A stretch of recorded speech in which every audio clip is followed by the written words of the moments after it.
First of all understand இந்த asset allocation குவில்ட்டை நம்ம present பண்றதுக்கு ரீசன் வந்து எல்லா வருஷமுமே ஒரே டைப் ஆஃப் அசெட் வந்து நல்லா பெர்ஃபார்ம் பண்ணிருக்காது. டிஃப்ரெண்ட் டைம்ஸ்ல எவ்ரி இயர் உங்களுக்கு என்ன அசெட் பெர்ஃபார்ம் பண்ணுதோ அது மாறிட்டே இருந்திருக்கு. ஸோ யூ கேன் சி 2022ல வந்து உங்களுக்கு கோல்டு வந்து நல்லா பெர்ஃபார்ம் பண்ணிருக்கு, 11.3% கொடுத்து டாப்ல இருக்கு. வேறஸ் 2021லயும் 2023லயும் ஸ்மால் கேப் நல்லா பண்ணிருக்கு. 2023ல ஸ்மால் கேப் இருக்கு. அண்ட் தென் 2019ல இன்டர்நேஷனல் நல்லா பண்ணிருக்கு. ஸோ இங்க நீங்க பாத்தீங்கன்னா எல்லாமே நீங்க டாப்ல தான் வைக்கணும்னு சொல்லல, பட் இந்த ஸ்பிளிட் பாருங்க மாறிட்டே இருக்கு. இப்ப 2020ல கோல்டு வந்து உங்களுக்கு தேர்ட்ல இருக்கு, செகண்ட்ல இருக்கு. வேற 2022ல ஃபர்ஸ்ட்ல இருக்கு. சோ நம்ம என்ன பண்ணணும் அப்படின்னா, பேசிக் உங்களோட ஃபோக்கஸ் எல்லாமே எப்படி இருக்கணும் அப்படின்னா, எது வந்து நல்லா பெர்ஃபார்ம் பண்ணும், இங்கிருந்து நமக்கு ஃபியூச்சர் எதுக்கு இருக்கு, அந்த மாதிரி ஒரு பேசிஸ்ல எல்லாத்தையும் ஒரே இடத்துல போடாம டிஃப்ரெண்ட் பிளேசஸ்ல நம்ம இன்வெஸ்ட் பண்ண ட்ரை பண்ணணும். அதாவது ஒரே ஃபண்ட்லயே மொத்தத்தையும் நான் போய் போடுறேன் அவ்வளவுதான், அது க்ரோ ஆச்சுன்னா க்ரோ ஆகும் அந்த மாதிரி ஐடியா இல்லாம நம்ம பேசிக்கா அசெட் அலோகேஷனை கன்சிடர் பண்ணணும். கொஞ்சம் பணத்தை இதுல அதுல எவ்வளவு வந்து நம்ம வந்து ஒரே ஃபண்டை சூஸ் பண்ணாம ஒரு 2-3 ஃபண்ட்ஸ்ல பண்ணணும். அந்த மாதிரி விஷயங்களை நம்ம ஃபோக்கஸ் பண்ணாதான் இந்த அசெட் அலோகேஷன் குவில்ட்டை நம்ம ஃபுல்லா அண்டர்ஸ்டாண்ட் பண்ணிக்கிட்டா மட்டும்தான் உங்களுக்கு வந்து இந்த இது வந்து ரொம்பவே ஈஸியா ஒர்க் ஆகும். அதாவது நீங்க மியூச்சுவல் ஃபண்ட்ஸ்ல இன்வெஸ்ட் பண்றீங்கன்னா டெஃபினட்டா அசெட் அலோகேஷன் குவில்ட்டை வந்து நீங்க கன்சிடர் பண்ணணும். சோ இப்ப நான் ஒரு கேஸ் ஸ்டடி மாதிரி காட்டுறேன். இதுல நீங்க பாத்தீங்கன்னா அதித்தி விக்ரம் 2 பேரும் அவங்களோட சன் அண்ட் டாட்டர்ஸ் எஜுகேஷனுக்கு ஒரு 10 lakh கார்பஸ் 8 வருஷத்துல பில் பண்ணணும்னு இருக்காங்க. சோ ஆல்ரெடி அவங்க பணம் எங்க இருக்கு, ஒரு எஃப்டில போட்டிருக்காங்க, சேவிங்ஸ் பேங்க் அக்கௌண்ட்ல வச்சிருக்காங்க. இது ரெண்டுத்துலதான் அவங்க வச்சிருக்காங்க. இப்ப இதை இவங்க எப்படி பெட்டரா பண்ண முடியும் அப்படின்னா, டெஃபினட்டா அவங்களுக்கு 8 வருஷம் டைம் இருக்கு. அப்ப 8 வருஷம் டைம் இருக்குன்னா அவங்க என்ன கன்சிடர் பண்ணலாம்னா, they can put it in an equity instrument itself.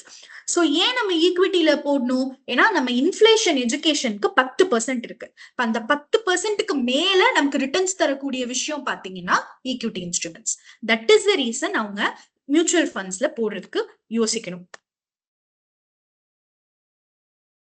இப்போ இந்த விஷயம் பாருங்க, இதே ஈக்விட்டி ஃபண்ட்ஸ்ல நீங்க போடணும் அப்படின்னு நினைக்கும் போது there is something that இங்க நிறைய பேர் போட்டிருந்தீங்க, பிபிஎஃப்காக போட்டிருக்கேன் அப்படின்னு சொல்லிட்டு. PPF is a very good option.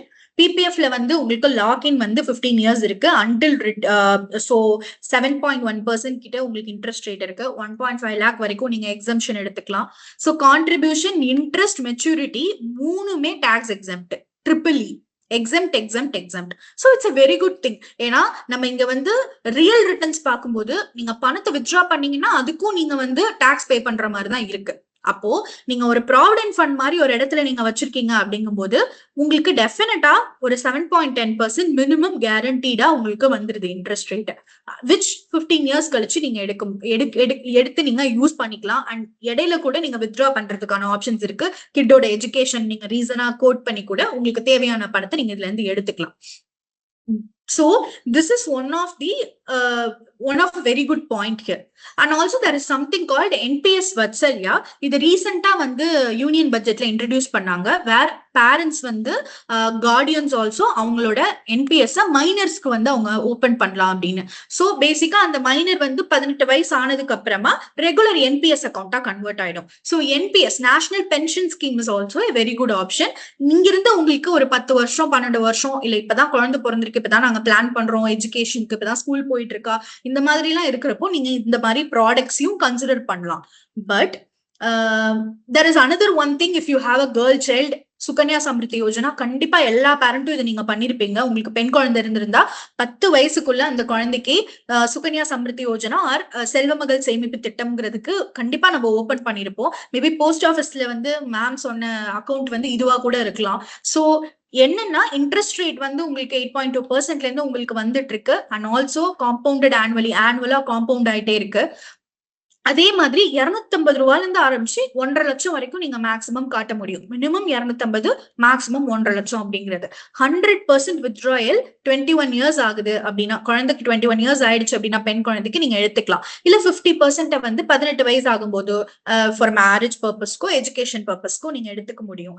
And டெஃபினட்டா 10 வயசுக்கு முன்னவே உங்களுக்கு பெண் குழந்தை இருக்காங்க, சுகன்யா சம்ருத்தி யோஜனா இன்னும் நீங்க ஜாயின் பண்ணலன்னா ப்ளீஸ் ஜாயின் இமீடியட்லி. நீங்க போஸ்ட் ஆஃபீஸ் நியர்பைல இருக்க போஸ்ட் ஆஃபீஸ், பேங்க்ல கூட ஈஸியா நீங்க இப்போ ஆன்லைன்லயே ஓபன் பண்ண முடியுது. ஸோ டெஃபினட்டா நீங்க வந்து இதை நீங்க கன்சிடர் பண்ணிக்கலாம்.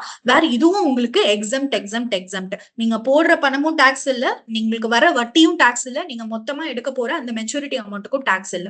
சோ இது நீங்க கண்டிப்பா பெண் குழந்தைங்க உங்களுக்கு இருக்காங்க 10 இயர்ஸ்க்குள்ள இப்போ உங்களுக்கு இந்த ஆப்ஷன் இருக்குன்னா டெஃபினட்டா இதை நீங்க கன்சிடர் பண்ணலாம்.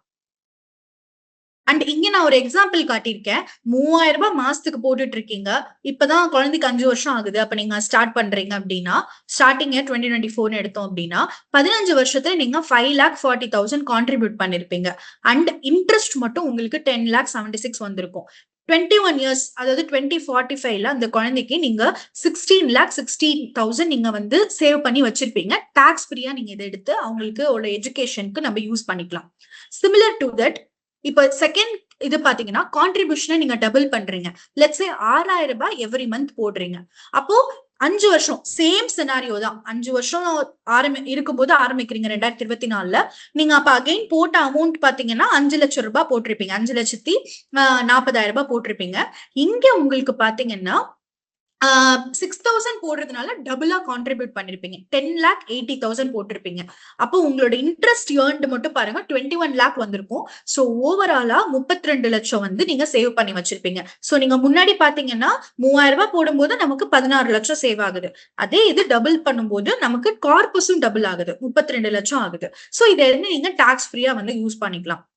அண்ட் உங்களுக்கு I want to show you that எப்படி வந்து நம்ம down the line let's say 2 இதா நம்ம ஸ்பிளிட் பண்ணிக்கலாம்.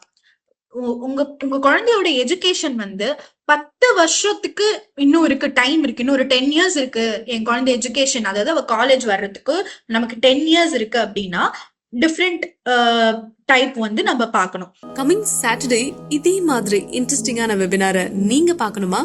அப்போ அப்கமிங் வெபினாருக்கு உடனே ரெஜிஸ்டர் பண்ணிடுங்க.